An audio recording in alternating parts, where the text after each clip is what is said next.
ont vraiment des difficultés pour la connexion au Mali.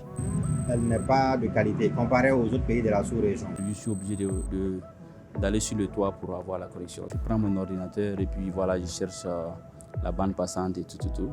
Par exemple, ceux qui sont dans la zone Tchébani ou Kabbalah, elle est mauvaise la qualité de la connexion. Pour bénéficier d'une relative connectivité, il faut être à Bamako ou dans les régions du sud. Sinon, quand on va au nord, dans les capitales régionales du nord, tu as quasiment pas de l'internet. On a l'impression comme si la connexion ne reste focalisée que sur Bamako. Les prix ne sont pas abordables. On peut aller à 25 000 ou 30 000 francs de dépenses sur la connexion internet. Quelque chose qui n'est vraiment pas à la portée de tout le monde, surtout à la portée d'un jeune blogueur qui essaie de se faire découvrir. Quand même, moi, je peux dire que c'est à la portée de tout le monde, même s'il faut encore voir les prix, parce que si on regarde les autres régions, les autres pays, on a vu que le Mali, la connexion est un peu plus chère par rapport aux autres pays. Mais quand même, si on compare un peu en arrière, on peut dire que le prix est à la portée de tout le monde, parce que tout le monde se connecte aujourd'hui à travers les forfaits de 100 francs, 100 francs. On nous dit que c'est la 4G, mais parfois on voit que c'est la 3G, donc finalement on ne sait pas.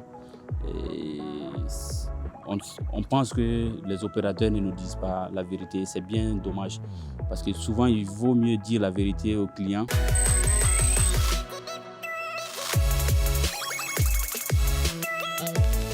À certaines périodes où nous l'avons remarqué précisément lors des élections, que la connexion est soit censurée, soit de très mauvaise qualité. Quelque chose qui va vraiment à l'encontre des droits fondamentaux de l'individu. On dit que le Mali est un pays démocratique où la liberté d'expression existe. Si cela est vrai, il faut vraiment laisser la possibilité aux gens de s'exprimer sur les réseaux sociaux, de s'exprimer comme ils l'attendent. Non, il n'y a aucune transparence dans la mesure où, lorsqu'on constate par exemple la censure, la coupure d'Internet, quand tu te plains, on ne sait pas au fait qui est à la base de la censure. Les opérateurs disent que ce ne sont pas eux.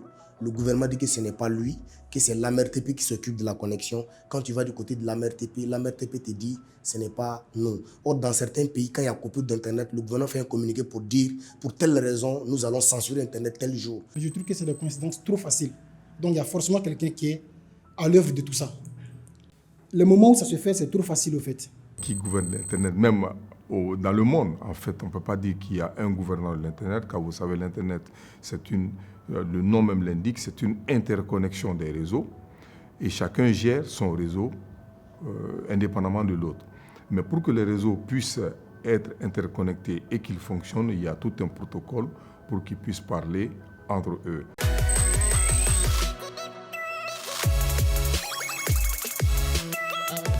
Le coût d'accès, je pense qu'il y a beaucoup de débats à ce niveau.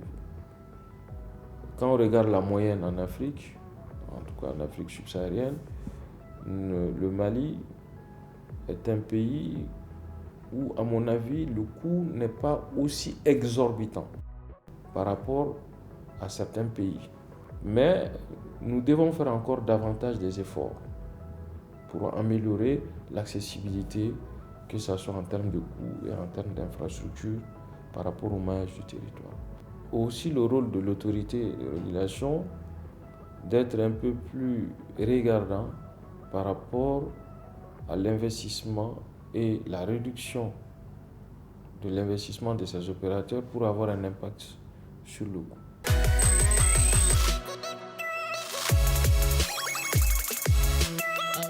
La contribution des chercheurs, elle est pertinente parce que c'est généralement au niveau des universités où des thématiques alors sont réfléchies en matière d'Internet.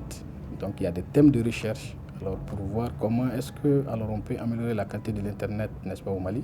Donc des départements alors, mathématiques et informatiques, alors les enseignants qui évoluent dans ces départements alors, ont la possibilité alors, de travailler sur des thèmes de recherche et voir, n'est-ce pas, quels sont les problèmes auxquels alors, l'Internet au Mali est confronté alors, pour pouvoir, n'est-ce pas, apporter des solutions avec les résultats des recherches. La contribution des chercheurs, cette contribution elle est primordiale et c'est nécessaire parce que dans le domaine des sciences et technologies, surtout la technologie, il faut toujours innover ce qu'on a. Et si on a un acquis, il faut améliorer cet acquis-là. Et c'est là le pourquoi de la recherche scientifique. Cette recherche scientifique, elle peine au Mali parce que l'environnement même n'ici ne prête pas. Il faut des moyens pour faire de la recherche. Et ces moyens, on n'en a pas. Et il faut des équipements, des labos pour faire de la recherche.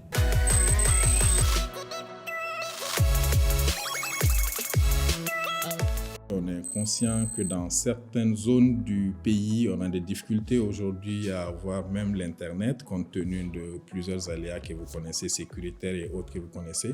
Mais quand même, les efforts sont en train d'être consentis pour que l'Internet soit accessible à tout le monde. C'est là d'ailleurs le rôle, je peux citer, de l'Agence de gestion du Fonds d'accès universel, qui est là pour démocratiser l'Internet. Donc, ils viennent d'installer une quarantaine d'antennes un peu dans les zones reculées du Mali.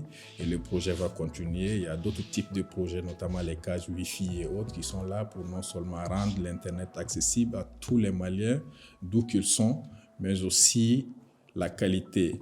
Le gouvernement aussi, en plus de tout cela, a octroyé la licence de 4G, donc la 4e génération, à certains opérateurs pour améliorer la qualité de l'Internet au Mali, sans compter aussi qu'on a quand même des milliers de fibres optiques qui ont été installées.